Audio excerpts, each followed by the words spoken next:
Welcome student, civil second year third semester, subject structural mechanics. Structural mechanics में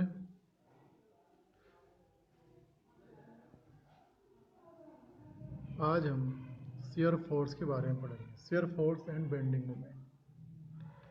तो shear force और bending moment, सबसे पहले बता दें कि शियर फोर्स और बेंडिंग मोमेंट क्या होता है।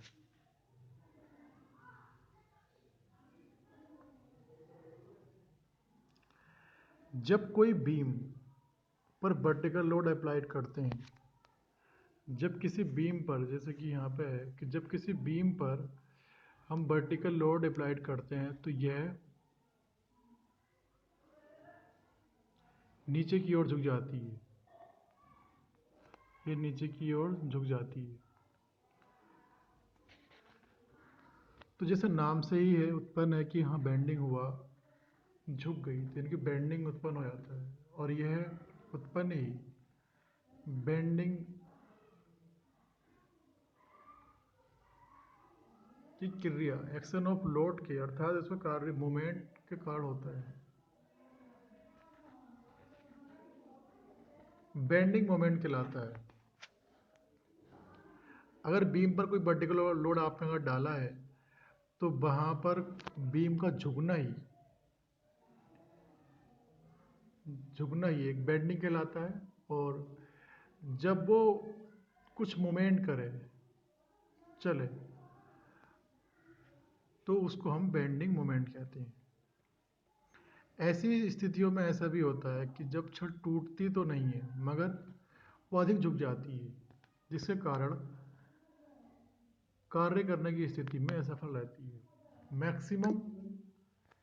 मैक्सिमम बेंडिंग मोमेंट की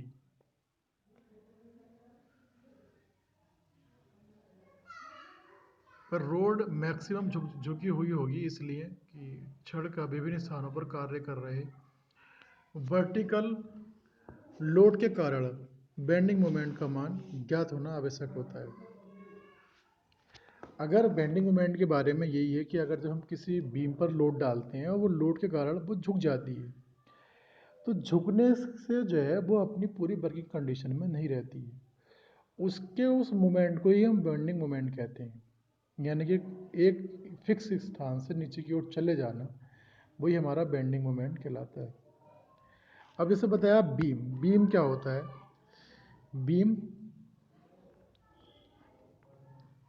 बीम हमारा क्या है? बीम हमारा एक हॉरिजॉन्टल मेंबर है। बीम क्या हमारा, ये बीम हमारा एक स्टेप से हम बना लेते हैं। बीम हमारा एक हॉरिजॉन्टल मेंबर है जो स्ट्रक्चरल मेंबर के रूप में है। जब इस पर हम कोई भी लंबाई के एक्सिस के परपेंडिकुलर कोई लोड डालते हैं तो उस लोड को बियर करता है। बेंडिंग बीम जो है एक समान काट वाली पर्याप्त लंबाई की छड़ के रूप में स्ट्रक्चरल मेंबर है, जिस पर फोर्स उसकी लंबाई के एक्सिस के परपेंडिकुलर कार्य करता है। बीम की सभी क्रॉस सेक्शन के सेंटर से गुजरने वाली लंबाई को लॉन्गिट्यूडिनल एक्सिस कहते हैं। जिस तरीके से इसमें शो कर रखा है इन्होंने, यहाँ पर कोई फोर्स लगाया है और फोर्स लगाने के बाद में यहाँ पर इन्होंने कोई फोर्स लगाया है, ये फोर्स लगाया है और फोर्स सीधा इस पर लग रहा है बीम पर, तो बीम के अंदर ये हमारी एक लॉन्गिट्यूडिनल लाइन है। तो फोर्स हमारा कैसे लग रहा है? इस पर फोर्स हमारा परपेंडिकुलर लग रहा है, फोर्स हमारा परपेंडिकुलर लग रहा है।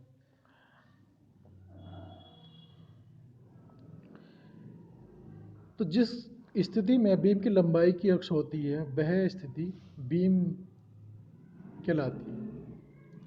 अगर बीम की लंबाई की एक्सिस हॉरिजॉन्टल है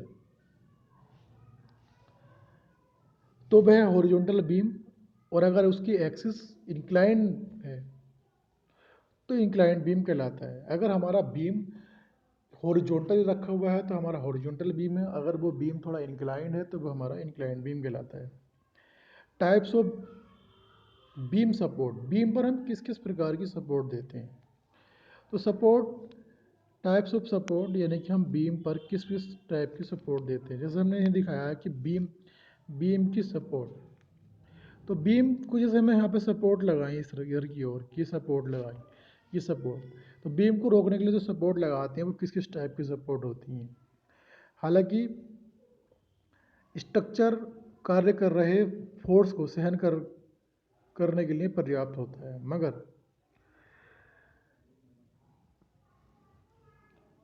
मगर वह सभी चीज़ों का लोड बियर नहीं कर सकता। तो बीम पर किस किस प्रकार की हम सपोर्ट लगाते हैं, बीम पर हम किस तरह की सपोर्ट लगाते हैं, ये हमें देखना है।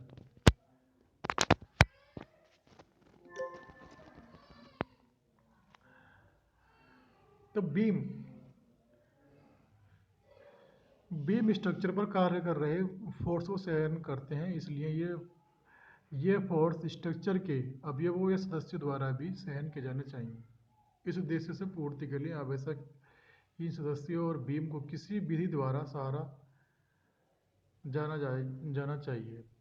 बीम को उपयुक्त सहारा और आलम देने के लिए सपोर्ट यूज की जाती है। बीम की सपोर्ट निम्न प्रकार है। तो बीम पे हम कई तरह की सपोर्ट लगाते हैं, तो वो सपोर्ट डिफाइन कर रखी है। एक होती है हमारी सिंपल यानी कि roller support, number 2 hinge support, और नंबर 3 फिक्स सपोर्ट। तो जो ज़्यादातर चलन में आती है सिंपल सपोर्ट यानी कि रोलर सपोर्ट, एक हमारी होती है हिंज सपोर्ट, एक होती है हमारी फिक्स सपोर्ट। सबसे पहले हम सिंपल सपोर्ट के बारे में पढ़ते हैं। सिंपल सपोर्ट को हम दूसरा नाम हमारा क्या है, रोलर सपोर्ट। सिंपल सपोर्ट की कंडीशन में बीम को दोनों सिरों पर एक फ्लैट समतल जगह पर सहारा दिया जाता है, तो वो फ्लैट सपोर्ट कहलाती है। अगर हमारी जगह समतल है तो उस पर एक सपोर्ट दी जाएगी तो हमारी समतल यानी कि फ्लैट सपोर्ट कहलाती है। समतल सपोर्ट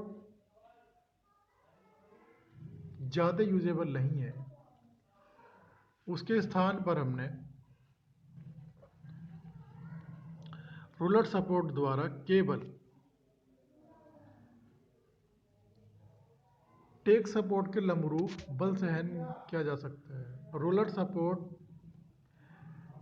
पर रिएक्शन सदैव सपोर्ट के समतल पर लंब रूप से ही होता है। जब रोलर सपोर्ट होती है तो उस पर हमारा जो लोड आता है वो लंब रूप में होता है, परपेंडिकुलर होता है। समतल में लंब डायरेक्शन में अतिरिक्त कोई अन्य स्थिति में फोर्स के लिए बीम को हम लेफ्ट राइट मूवमेंट करा सकते हैं। अगर उठ भी सकती है रोलर सपोर्ट को के द्वारा हम दाएं सिरे की ओर सो किया गया। तो रोलर सपोर्ट में क्या है कि वो हमारी सपोर्ट ऐसी सपोर्ट है कि हम उसको दाएं बाएं मूवमेंट करा सकते हैं। तो ये हमारी रोलर सपोर्ट होती हैं। अब आता है हमारा हिंजदार सपोर्ट यानी कि हिंज्ड सपोर्ट। अब हिंज सपोर्ट में क्या होता है कि इस प्रकार की सपोर्ट एक हिंज यानी कब्जे की तरह होती है। जिस तरीके से हमारे घरों में किवाड़ होती है, वो किवाड़ एक तरह फिक्स रहती है और वो वहाँ से मूवमेंट करती रहती है। इस तरीके से हमारी हिंज सपोर्ट होती है कि वो जुड़ा हुई तो है बट वो उसके रिफरेंस में मूवमेंट कर सकती है। तो इस तरीके से हमारी क्या है, हिंज सपोर्ट है। इस सपोर्ट को ये यहाँ पे हमने इसको हिंज किया है। तो हिंज सपोर्ट में क्या है, हमने यहाँ पे हिंज सपोर्ट लगा दी। ये बिल्कुल हमने हिंज कर दिया। ये सपोर्ट हमारी है, ये हिंज सपोर्ट लगा दी। तो ये पूरा फिगर हमारा हिंज सपोर्ट का है कि इस प्रकार की जो सपोर्ट है कब्जेदार या पिन टेक की सहायता गहरी बीम द्वारा किसी भी दिशा में बलों को सहन किया जा सकता है। इस प्रकार की सपोर्ट किसी भी डायरेक्शन में प्रतिक्रिया दे सकती है। हिंज सपोर्ट पर बीम केवल घूम सकती है, मगर वो आगे पीछे नहीं सरक सकती है, क्योंकि हिंज सपोर्ट अब रोलर सपोर्ट में क्या है, वो बीम आगे पीछे भी हो सकती है, बट हिंज सपोर्ट में क्या है, बीम वो जो है घूम सकती है, मगर वो आगे ऊपर नीचे नहीं जा सकती है।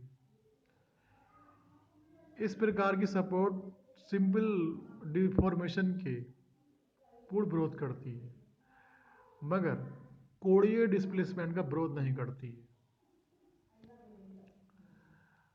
थोड़ा सा विचार करने पर हम जानते हैं कि अगर बीम के दोनों सिरे रोलर रोलर सपोर्ट पर फिक्स हैं, तो फिर बीम जो है स्टेबल नहीं हो सकती है। इसलिए ये स्पष्ट है कि बीम का एक सपोर्ट रोलर सपोर्ट और दूसरा जो है हिंज सपोर्ट बनाया जाता है।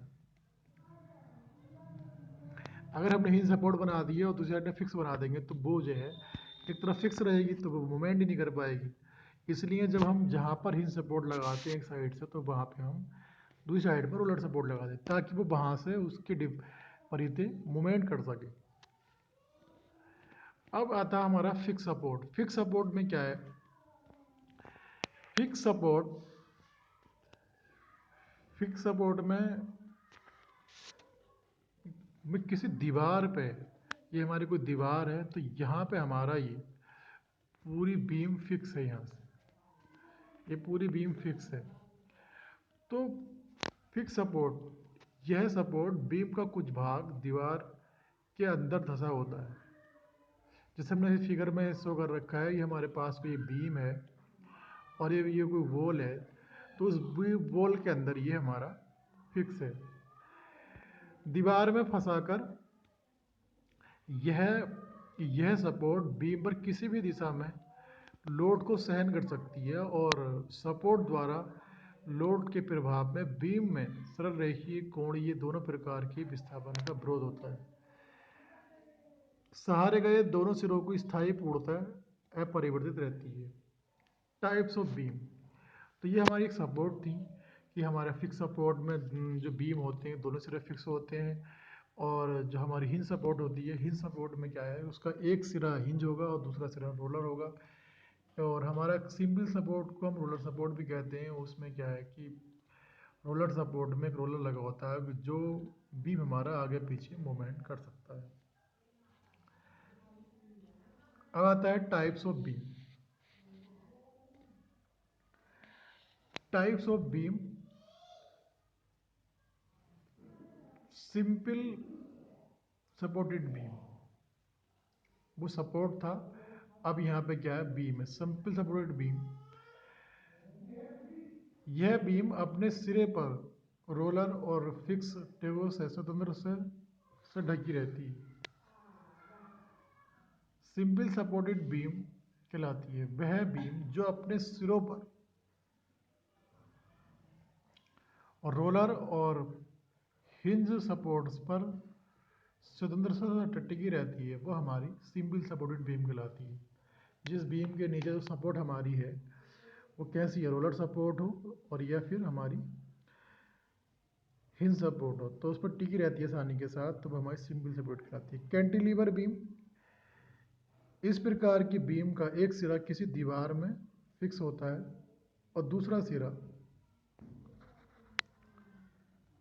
फ्री होता है, कोई टेक नहीं होती है, वह स्वतंत्र होता है। इस बीम की सारी लंबाई कैंटिलीवर के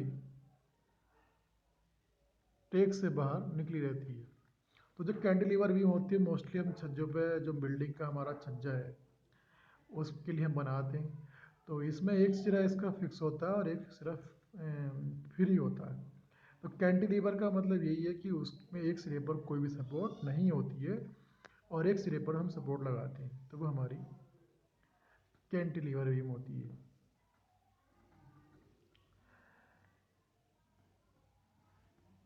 ओवरहैंगिंग बीम, ओवरहैंगिंग बीम क्या होता है, इस प्रकार की बीम अपने एक या दोनों सिरों पर सपोर्ट से बाहर निकली होती रहती है। ओवरहैंगिंग में क्या है कि बीम हमारा काफ़ी बड़ा है, वो सपोर्ट जो है वो बीम के अंदर है, उसका कुछ सिरा बीम का बाहर निकला हुआ है, तो वो हमारा ओवरहैंगिंग बीम कहलाता है। फिक्स बीम, इस प्रकार की बीम के दोनों सिरे किसी दीवार में फिक्स रहते हैं, किसी दीवार में फिक्स रहते हैं। तो ये हमारे सारे फिगर हैं, जैसे हमने बताया सिंपल सपोर्टेड बीम, तो सबसे फर्स्ट नंबर की हमारी पहली फिगर है। ये हमारी जो है simple supported beam, simple supported beam का फिगर है, यानी कि इसके अंदर जो है हमारा एक बीम है और इसके जो है एक सिरे पर रोलर सपोर्ट भी है और एक पे हमारी सपोर्ट है। कैंटिलीवर बीम नंबर 2 पे एक कैंटिलीवर बीम दिखाया है उन्होंने। कैंटिलीवर बीम में क्या है,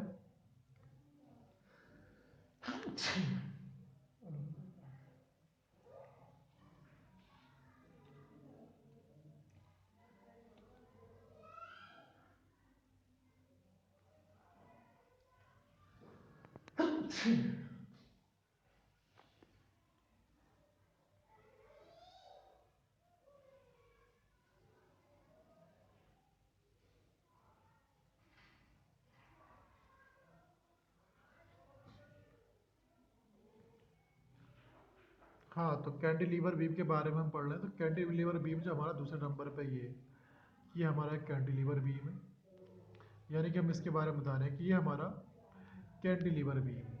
तो कैंटिलीवर बीम जो है ये, इसका एक सिरा फिक्स होता है और बाकी जो और सिरे इसके हैं वो फ्री होते हैं, जैसे इसमें दिखाया रखा है।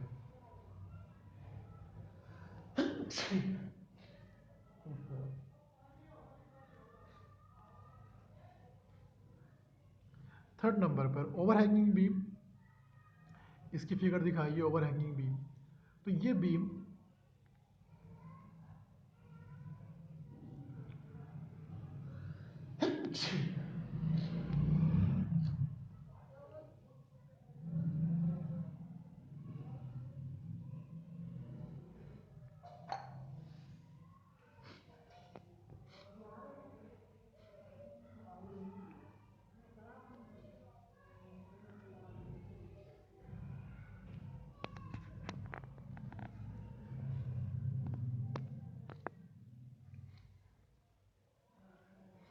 थर्ड नंबर पे क्या है, ओवरहैंगिंग बीम। तो ओवरहैंगिंग बीम में क्या है कि हमने कोई बीम का निर्माण किया है, इस तरीके से ये बीम हमारा है।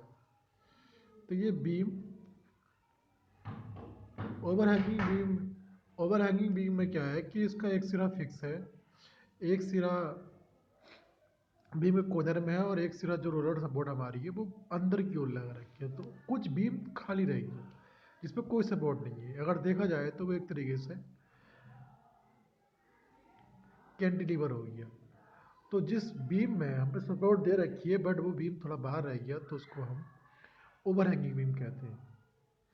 तो ओवरहैंगिंग बीम के बारे में पढ़ा कि इस प्रकार की बीम अपने एक दोनों सिरों पर सपोर्ट से बाहर निकली रहती है, तो हमारी ओवरहैंगिंग बीम कहलाती है।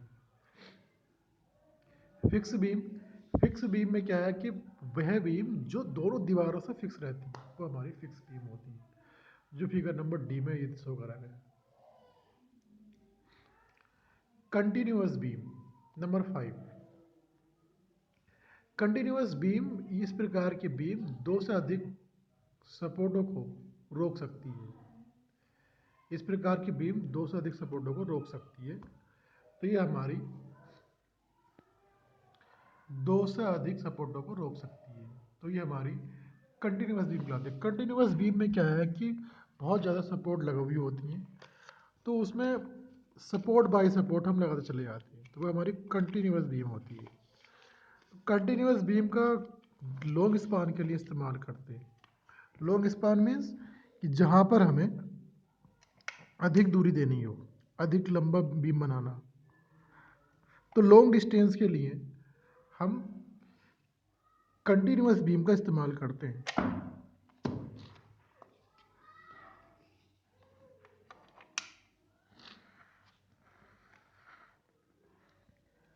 अब इसके बाद जो लोग इंग्लिश में पढ़ने वाले हैं वो थोड़ी प्रॉब्लम ना माने। अभी फ़िलहाल कुछ डेफिनेशन मैंने समझाई हैं, जैसे ही कोई न्यूमेरिकल आएगा कोई दिक्कत नहीं है। कोई भी स्टूडेंट ये प्रॉब्लम ना समझे कि हिंदी इंग्लिश वाली, जैसे कि लेक्चर अभी इंजीनियरिंग सिविल ड्राइंग की बात करें तो वहाँ पे कोई भी लैंग्वेज का कोई मतलब नहीं है। और वो इंजीनियरिंग में अगर ड्राइंग की बात करें तो वो ड्राइंग अपने आप में खुद अपनी एक लैंग्वेज है, वो एक रेखाओं की लैंग्वेज है। वहाँ पर ना कोई हिंदी ना इंग्लिश। थोड़ी बहुत प्रॉब्लम अगर बिल्डिंग कंस्ट्रक्शन में अगर है हिंदी को लेके या इंग्लिश को लेके, तो कहीं ना कहीं वो आगे लेक्चरों में क्लियर हो जाएगी। कोशिश की जाएगी कि जो भी डेटा या मैं पढ़ा रहा हूँ तो उसमें कहीं ना कहीं दोनों ही लैंग्वेज का यूज़ करो। अब मैंने इस वाले लेक्चर में कुछ डेफिनेशन इंग्लिश में भी मैंने जो है लिए, और इसी चीज़ मैटर को थोड़ा इंग्लिश में भी बताते हैं ताकि जो इंग्लिश वाले स्टूडेंट हैं वो अपने आप को परेशान ना हो। तो उनके लिए भी यही है कि वो समझने की कोशिश करें जो मैं समझा रहा हूँ। तो यह जैसे कि मैंने नाम लिया हिंद सपोर्ट, सबके नाम एक ही हैं, बट डेफिनेशन की बात है तो वो हिंदी से कन्वर्ट कर सकते हैं इंग्लिश में। और फिर भी मैंने कुछ फिगर्स इंग्लिश के लिए, जैसे कि हमने पहले बताया आपको, सपोर्ट जो होती है हमारी, roller support, fix support, hinge support, तो ये सब मैंने यहाँ बताया आपको कि जितनी भी हमारी सपोर्ट होती हैं वो हमारी रोलर सपोर्ट, हिंज सपोर्ट और फिक्स सपोर्ट में आती हैं। Beam, types of beam. Beam क्या हमारे पास, simple beam, cantilever beam, overhanging beam. तो बीम में अगर बात कर रहे हैं तो सभी नाम मैंने इंग्लिश में लिए, बट इनकी जो डेफिनेशन है आप थोड़ा यहाँ देख सकते हो कि हिंजिड और प्लान सपोर्ट। तो ये हिंज सपोर्ट हमारी है। तो types of support is like the hinge and so the left and beam. The support has the advantage over the roller support. A beam with the hinge in a pin support can sustain inclined load also with no axial displacement. Therefore, a hinge support may rest in any direction. This hinge support beam neither displaces vertically or horizontally.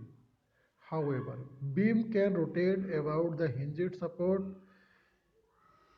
so a beam does not resist the angular displacement. तो ये angular displacement नहीं करती है।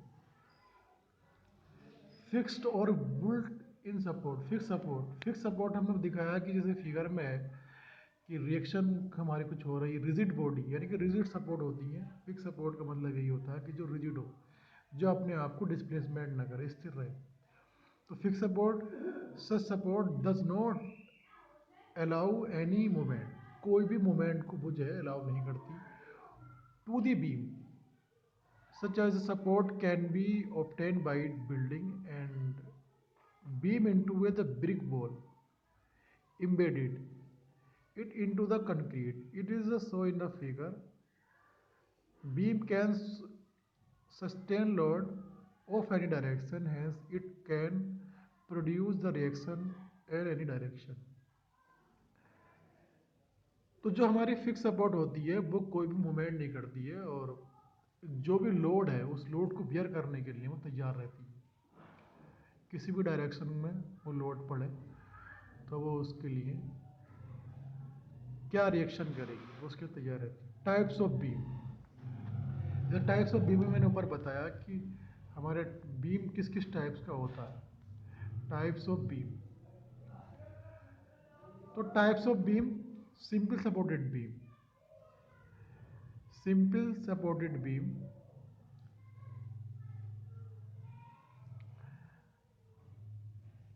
Simple supported beam, cantilever beam, overhanging beam और continuous beam. तो simple supported beam, a simple supported beam is a one whose both ends rest on the wall, column or roller. Column on roller, it's the so 2.2 सबसे ऊपर दिखा रखा 2.2 simple support. Cantilever beam, cantilever beam, cantilever beam,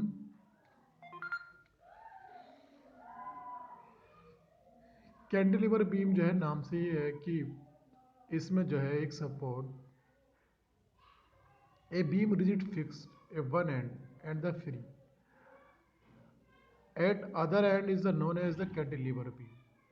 The left end is the fixed, while right end is the free to a deflect. यानी कि इसका एक and जो था वो फिक्स होता है कैंटिलीवर बीम का, और दूसरा एंड फ्री होता है, और वही फ्री वाला एंड जो है वो डिफ्लेक्ट हो सकता है। Cantilever beam, fix beam, a beam whose both ends are the rigidity fixed into supporting wall is fixed beam, इस so is a fix beam. यानी कि जो वॉल होती है वॉल में फिक्स रहता है वो हमारा कहलाता है fix beam. Overhanging beam, a beam freely support at 2 points and having one or both and extending by node, this support is known as overhanging beam. It is the so, ये यहाँ 2.4 यहाँ में बीम दिखा रखा है कि ये वाला बीम कौन सा है, हमारा ओवरहैंगिंग बीम। यो बीम नहीं, यो बीम नहीं, यहाँ पे हमारा overhanging beam 2.4 D, overhanging beam हमारा यहाँ दिखा रखा नीचे। ओवरहैंगिंग बीम, ओवरहैंगिंग बीम हमारा 2.4 डी की इस वाले फिगर में, ये हमारा क्या है, ओवरहैंगिंग बीम है। तो ओवरहैंगिंग बीम के बारे में मैंने बताया कि ए बीम फ्री सपोर्टेड एफ 2 points एंड द हैवी,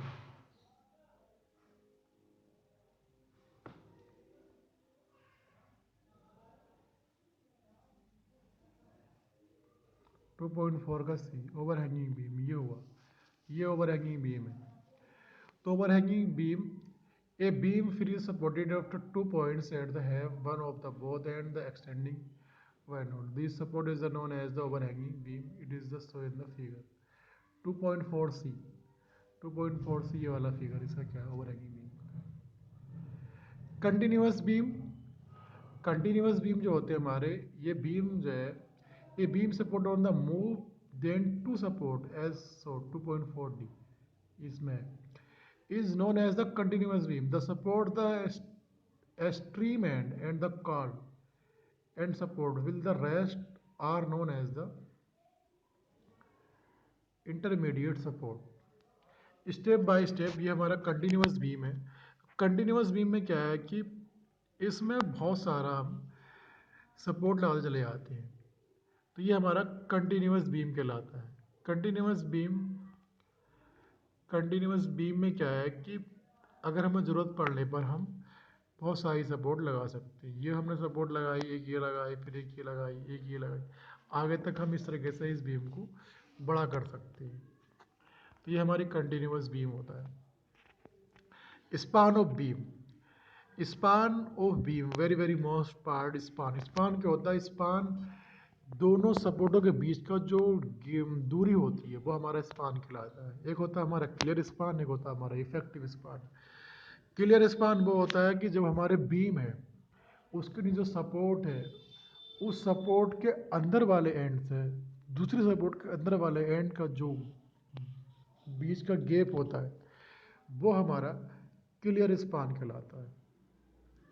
अगर हमारा कोई भी सपोर्ट है और वो सपोर्ट 30 सेंटीमीटर का है, सपोज दूसरी सपोर्ट 30 सेंटीमीटर की है, तो 30 सेंटीमीटर का जो मिड पॉइंट है 15, उधर 15, तो दोनों सपोर्ट के सेंटर पॉइंट से, एक सपोर्ट का सेंटर पॉइंट से दूसरे सपोर्ट के सेंटर पॉइंट की जो बीच की दूरी होगी वो हमारी इफेक्टिव स्पान कहलाती है। तो स्पान क्या है, स्पान दो सपोर्टों के बीच की वह कम से कम दूरी है जो उन दोनों बीमों को आपस में डिस्टेंस बनाए रखे हुए हैं। तो length of beam between is the support is known as the span of beam. Length of beam यानी कि हमारे बीम की कितनी लेंथ है, इस सपोर्ट और दोनों सपोर्टों के बीच की कितनी दूरी है, उसको हम क्या कहते हैं, स्पान ऑफ बीम कहते हैं। हाउएवर बीम में have two types of span when supported on wall, clear support and effective clear span and effective span. मैंने बताया कि क्लियर स्पान या दोनों सपोर्टों की कम से कम दोनों अंदर के एंड्स की दूरी वो क्लियर स्पान होती है, और दोनों सपोर्टों के सेंटर से दूरी वो हमारी इफेक्टिव स्पान होती है। Types of load, types of load, अब हम किसी बीम पर किस किस प्रकार के लोड अप्लाई कर सकते हैं, सिर्फ ये इसमें हमें स्टडी करनी। तो टाइप्स ऑफ लोड में क्या है, लेंथ ऑफ बीम, कोई भी हमारा beam is usually subjected to load which are perpendicularly to its axis, such load are known as transfer load। Beam जो है उस पर जो हम लोड ट्रांसफर करते हैं उसको बियर करता है। अगर हम किसी पॉइंट पर एक लोड लगाते हैं 10 न्यूटन किलो न्यूटन का, तो वो हमारा पॉइंट लोड कहलाता है। किसी पर्टिकुलर बीम पर किसी पर्टिकुलर एरिया पर कोई लोड लगाते हैं तो वो हमारा क्या होता है, वो पॉइंट लोड कहलाता है। तो बीम पर जो लोड हम ट्रांसफर करते हैं वो कई टाइप से होते हैं। पॉइंट और कंसंट्रेटेड लोड, जिस पे हमने किस पॉइंट पर कंसंट्रेट किया है, तो point load, a load action at A point, a load action at A point, किसी पर्टिकुलर एक पॉइंट पर जो लोड लगाते हैं वो हमारा पॉइंट लोड कहलाता है। Concentrated load, in A actual practice it is the not possible to apply a point load because it has the retain the finite contact area, but contact area being the negligible small is the contact area जो होता है बहुत थोड़ा सा होता है point load। Uniformly distributed load यानी कि यूडीएल, अब हम एक यूडीएल लोड अप्लाई करते हैं, यूनिफॉर्मली डिस्ट्रीब्यूटेड लोड, यूडीएल। ये लोड क्या है, अगर हमारे पास कोई बीम है उस पूरे बीम पे हम इक्वल लोड डालते हैं। जैसे कोई बीम हमारे पास है तो उस बीम के ऊपर हमने कोई रोड रखी है, हमने कोई कोई ऐसी चीज़ रखी जो उस पूरे बीम के सरफेस एरिया को कवर करे, तो वह हमारा कहलाता है यूनिफॉर्मली डिस्ट्रीब्यूटेड लोड, यानी कि वो हर जगह समान। तो यूनिफॉर्मली डिस्ट्रीब्यूटेड लोड को हम कहते हैं यूडीएल लोड, जैसा कि इस फिगर में दिखाया गया है। इस फिगर में इन्होंने शो किया है कि हमने ये लोड लगाया 10 न्यूटन का, 10 किलो न्यूटन का ये हमने लोड लगाया, 10 किलो न्यूटन का हमने ये लोड लगाया। तो ये फिगर में हमारा है, कोई हमारे पास फिक्स सपोर्ट है और हमने 10 किलो न्यूटन का लोड लगाया। A load which is separated over a beam in such as a manner that load varies uniform over all the length of beam. Load increase or decrease uniformly for each unit of the length. Sometimes loads is zero at one point in increase uniformly to other end. Load is known as triangular load,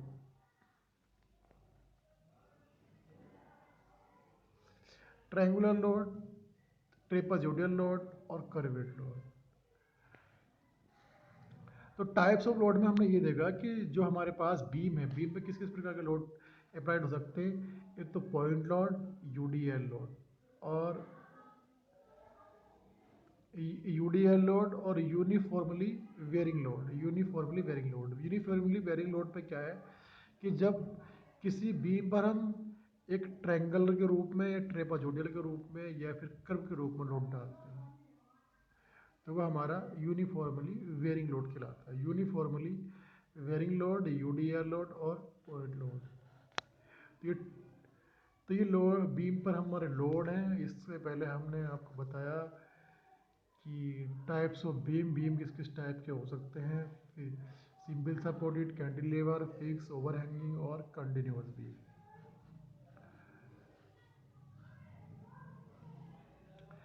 concentrated point load अभी कुछ हिंदी वालों के लिए मैंने बनाया।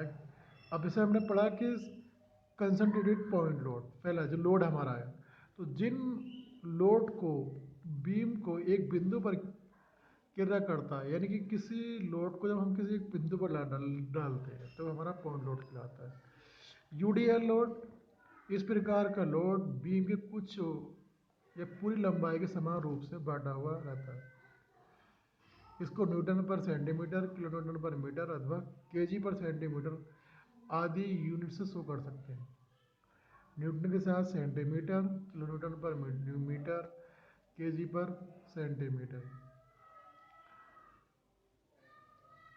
इस प्रकार का भार एक ही क्रिया करता है और यह बीम पर एक समान काट मानने वाले अपने लोड डालता है। तो ये हमारा यूडीएल का फिगर है।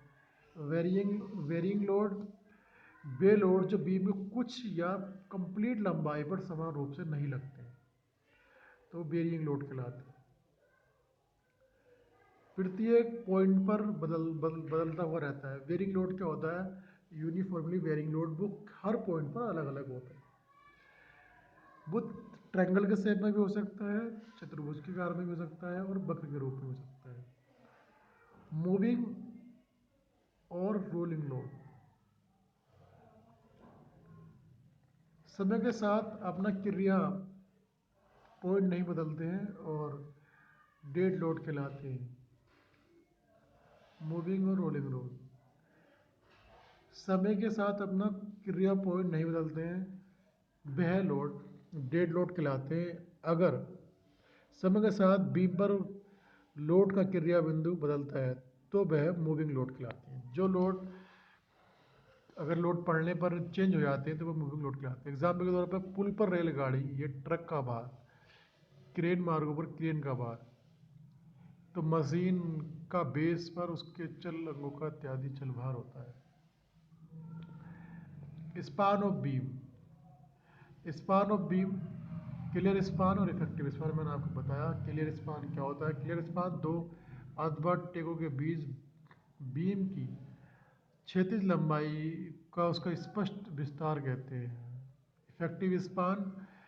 इफेक्टिव स्पान यानी कि दो सेंटर पॉइंट से दोनों सपोर्टों की बीच की दूरी को हम इफेक्टिव स्पान कहते हैं। तो ये कुछ ऐसी टर्म्स हैं जो हमको याद होनी चाहिए, किस किस टाइप की हमारी सपोर्ट थी, किस किस प्रकार का हमारा बीम है, क्लियर स्पान क्या होता है, इफेक्टिव स्पान क्या होता है, तो ये हमसे आनी चाहिए। इसके बाद में आता है support, simple supported beam. Simple supported beam है, दोनों सपोर्ट लगा रखी हैं, लंबाई की कोई बीम है, तो इस पर किस प्रकार की अगर हमने सिंपल सपोर्टेड बीम पर कोई भी डब्लू अगर लोड लगा रखा है तो इस पर क्या रिएक्शन होगी? मैंने माना आर ए का मतलब ये हुआ यहाँ पे कि आर ए यहाँ से रिएक्शन आई ऊपर की ओर, ये रिएक्शन हमने गई, ये रिएक्शन हुई हमारी आर ए, तो आर ए माइनस ऊपर से आई नीचे की ओर, यानी कि यहाँ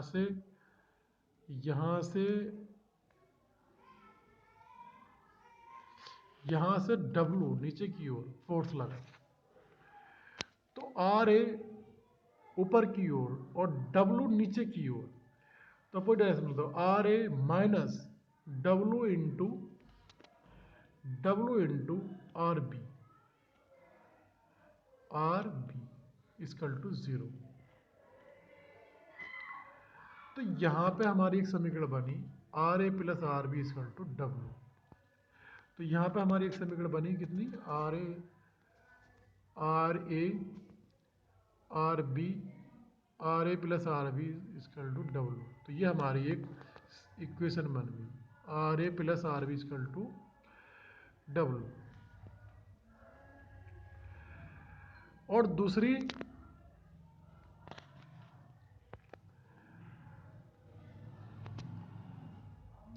अगर मोमेंट समेशन एफ लेते हैं, अगर एम जीरो लेते हैं, मोमेंट अगर हम देखें तो मोमेंट अगर जीरो हो रहा है तो हमारा summation F equal to zero. तो R A into zero, R A पे हमारा मोमेंट कितना हो गया zero, minus W into A plus R B into L equal to zero. तो आर बी बराबर W into A upon L. अब R B का हम मान रख देंगे, आर बी का मान हम रख देंगे पहली वाली R A plus R B equal to W. तो R A plus W into A upon L equal to W. तो आर ए बराबर W minus W A into upon L. तो सिंपल सपोर्टेड बीम में centring load के कारण support पर reaction R A R B के मान ज्ञात हो सकते हैं। हम कंसंट्रेटेड लोड में हम आर ए आर बी का मान फाइंड कर सकते हैं। तो आर ए आर बी की हम रिएक्शन का जो मान है वो ज्ञात कर सकते हैं। हमें चाहिए कि सबसे पहले हम जो लोड ऊपर की ओर हैं जो नीचे की ओर आ रहे हैं तो वो उनमें हम माइनस का फर्क रखते हैं। आर ए उससे उल्टा आ रहा है तो वो माइनस में ले लेंगे। कैंटिलीवर बीम, कैंटिलीवर बीम आपको पता है कि कैंटिलीवर बीम का एक सिरा फिक्स होता है, दूसरा सिरा हमारा फ्री होता है। तो कैंटिलीवर बीम पे समेशन एफ बराबर ज़ीरो। तो आर बी माइनस डब्लू इसका आर बी इसका W.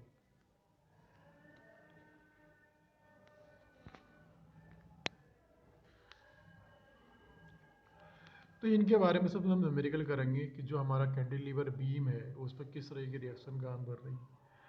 Concept of sharing force and bending moment, sharing force और बेंडिंग मोमेंट के बारे में हम अगले नेक्स्ट लेक्चर में बताएंगे। फिलहाल आज के लिए इतना ही है कि जो जो भी बीम के बारे में रिएक्शन की बात है, स्पान की बात है, सब आपको मैंने बताया। किसी को हिंदी इंग्लिश में कोई प्रॉब्लम है तो वो ज़्यादा माइंड ना करे। और हिंदी ज़्यादातर मैं पढ़ा रहा हूँ बट इंग्लिश वाले को परेशान होने की ज़रूरत नहीं है।